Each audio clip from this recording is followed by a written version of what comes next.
guys, so today's video I want to show you guys why small cages are not good for hamsters and why you really need to be using a large cage when owning a hamster. The cage I have out in front of you is a cage that has 176 square inches of floor space. Now I'm going to show you why this isn't a good cage for a hamster. Now the first thing you're going to need for your hamster cage is of course bedding. For a hamster's cage, since hamsters are burrowers, you do want to have at least a section that has at least 5 or 6 inches deep full of bedding so that they have the chance to be able to burrow. This cage base here is only 2 inches tall, so nowhere can I put 5 or 6 inches of bedding. Your hamster is stuck with only 2 inches of bedding. Okay, so we got our bedding in. It's definitely not deep enough, but let's move on to the next thing. Next, of course, you're going to need a wheel for your hamster. Now, if you have a Syrian hamster, you're going to need a wheel that is at least an 8-inch wheel, if not bigger. Some Syrians will actually grow bigger and they will need at least sometimes a 11-inch wheel. So let's just put our 8-inch wheel in the cage. What's next? Next, we need some type of hideout for our hamster so that they feel safe and secure, somewhere they can sleep and hide out in. This is just a Syrian-sized igloo. I think this is the small size, but let's just put that in there. Okay.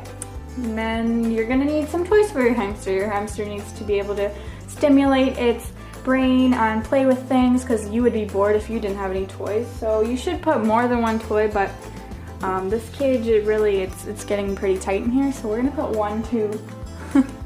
Next, you are gonna need something for your hamster's food, so we're gonna put a food dish in here. Maybe just like there. That's good, yeah. And of course, you need chew toys for your hamster because they need to wear down their teeth.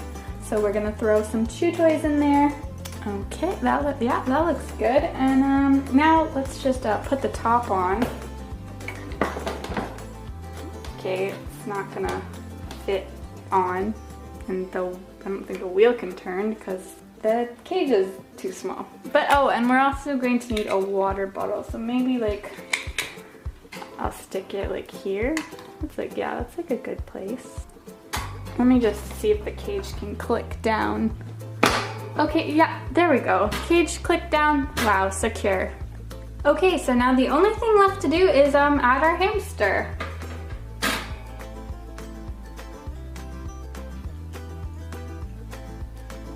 This is the reason why small cages are not good for hamsters. This cage does not provide any room for your hamster to move around with the proper things a hamster needs in its cage. The wheel, an 8-inch, what a Syrian needs, cannot even move. This wheel is stuck because the top is not tall enough for the wheel to spin at all, so it's just sitting there. The hideout takes up almost half of this floor space for the hamster. Basil cannot barely walk on the ground because there is not enough floor space in this cage.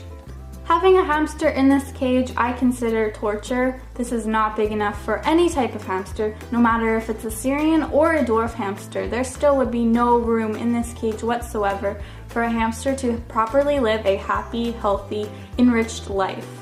So please make sure you give your hamster a large cage. The minimum is 450 square inches of floor space. That's equivalent to about a 40-gallon breeder tank. That is a good sized cage and is about probably 4 times, almost 5 times the size of this cage right here. For the sake of your hamster, please don't put them in a small cage. I hope this can help a lot of people realize why small cages like this should never be used for a hamster. So yeah guys, thank you for watching. Bye!